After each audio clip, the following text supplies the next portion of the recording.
Okay, so this project is a complex project because it's a large project that's been run over 4 years with a big budget funded by Irish Aid. So in terms of facilitating the project to get it organised, we have a very complex results-based planning model that we work from in order to ensure that we hit everything that we've said we were going to do, that our outputs are happening, and that we're doing everything on time and in budget.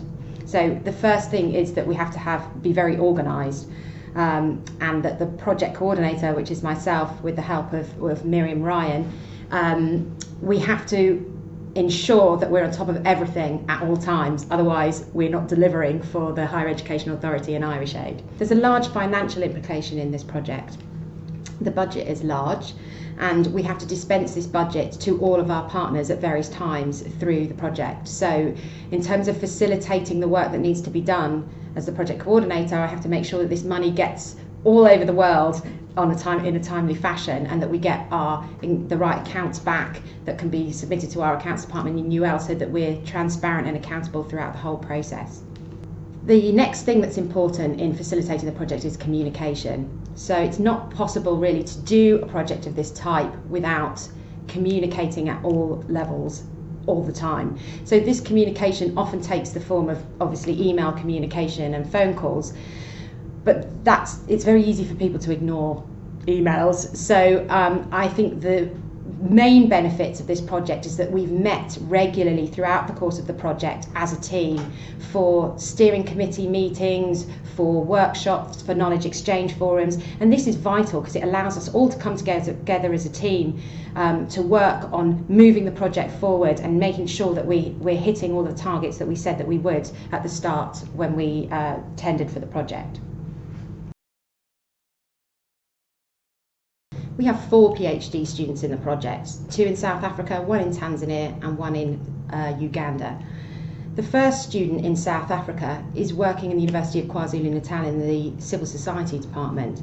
And what she's been researching is she's been looking at the role of HIV activists and how these activists have shaped the policy formation in South Africa since 2003. She actually is an HIV activist herself, so it's been a very interesting project for her because she's had excellent access to people that she needs to interview, and we're really excited about her data. Our second student is in the University of KwaZulu-Natal, also in South Africa, but she comes from a different discipline. This is an interdisciplinary project, so she's working from a social psychology perspective. And what she's looking at is the role of stigma in HIV and AIDS. In particular, she's looking at the stereotypes that are created through HIV advertisements and how these advertisements are unintentionally creating stigma when actually they're trying to get rid of stigma. She's also looking at how gender, race and class intersect in these advertisements as well. She's done a lot of data collection, and her work is qualitative and quantitative, and she's writing up and publishing as we speak. The third student is working in Uganda, and he's been looking at interagency coordination. In Uganda, for the last decade or so, there's been a lot of money pumped into the interagency organisation to tackle HIV and AIDS. Yet what's happened is we've seen an increase in prevalence rates. What he's looking at is these interagency coordinations, what's actually affecting them, why aren't they working? He's looking at the communication, he's looking at facilitation, and he's collecting his data and writing up at the moment, and we're hopeful that he's going to uncover some interesting work that will help shape policy in Uganda going forward so that interagency coordination can be much more effectively produced. So our final student in Tanzania has been doing some very interesting work looking at the role of public institutions in Tanzania and how they affect HIV and AIDS policy.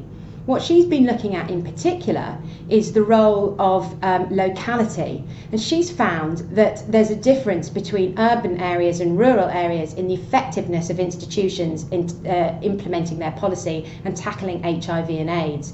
And so she's starting to come up with some recommendations about how that can be much better streamlined so that there's not such a disparity between these locations in Tanzania. The project coordinator position is very interesting, so I've learned, I think, a lot being involved in this project. The first thing I've learned is that communication is critical, and actually it takes quite a long time to develop partnerships between everyone working on the project and working out the best ways of working with people and how what the best format is to getting what we need. I think meeting up every year in person is vital, and when we do that, it allows everyone in the team to get some ownership over the project. Otherwise it's just me flogging out emails to everyone saying that I need things from you, I need things from you, I need things from you. Whereas when we come together as a team, we have this sense of shared ownership. People get excited and reinvigorated for the project, and we get a flurry of activity that happens afterwards. Without that face-to-face communication, I think that this project would be less effective. So I think that communication is vital, and if we were to do another project, I would be building opportunities for communication face-to-face all the way through. I think also we have a project implementation team in UL, and it's really important to keep people on track by, again, getting everyone together regularly around the meeting table. I get ignored a lot by email. I don't take that personally anymore, but once I get them in a room, it's very hard to ignore me once I'm in front of somebody. So I think that actually getting people, again, round a table, making them sure that they're on point and that they know what they need to do is really, really important. So I've learnt the value of face-to-face communication locally and internationally. And finally, I think working with institutions and researchers in different countries has really helped me to understand that there's different cultural ways of doing things. The way we do things in a Western institution with particular checks and balances and particular formats and ways of doing things can be vastly different to the way that our partners work, and the administrative systems and bureaucracies and cultural and gender issues that can come into play. And actually, without being mindful of those, it's very difficult to create a project and to deliver on what we need to deliver. And I think sometimes it's hard to get our colleagues who are not involved in the project at UL, but to get them to understand that actually there is a different way of doing things and not everyone works in the same way. And actually just expecting our Western UL way of doing things and maybe enforcing that on another institution, another group of researchers, isn't going to work. So flexibility and cultural sensitivity is vital.